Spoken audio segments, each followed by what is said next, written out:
Unang adlaw sa eskwela, o niabot ang iyang anak gikan sa eskwelahan. Ni yung anak nga, tay bi pa minatatay. Ni yung amahan nga, sus pagkabuot ang ginako anak ba. Kunya dong, kumusta naman ang unang adlaw sa itong eskwela? Bebe, patanaw tas yung papel be. Siguro kung nanagay mo yung nasulat karon adlaw karon pagtanaw sa mga papel na Roman.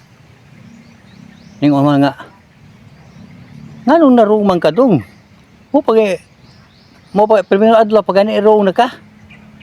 Yan dapat ni kay tulo na ka manggana imong gibutan ni 3 minggos di kay 3 minggo.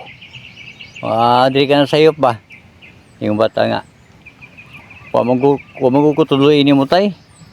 Yung amahan nga, bebe, pagkuhag papel og lapis kay tudloan ta ka. Yung amahan nga, mag-drawing ka og prutas og nganli og pila ka buok. Drawing bata niya kay ang bata tapulan mo lagi. Siya lagi drawing. Ang drawing ni atis. Yung ibut nga to, one atis.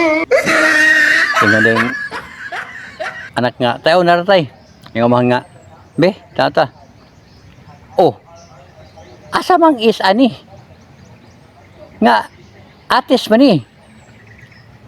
Yung anak nga, di ba tay, ingon ka kung daghan siya, na isang tumoy. Unya kay isa raman tay. Di wala is ati na tay. Pasila, ayaw sa pa ang pangalan. Kay atis na siya. Unya tay. Butang ako atis. Unya kung tulo siya kabuk tay, unsa ni pangalan na? Atis is na.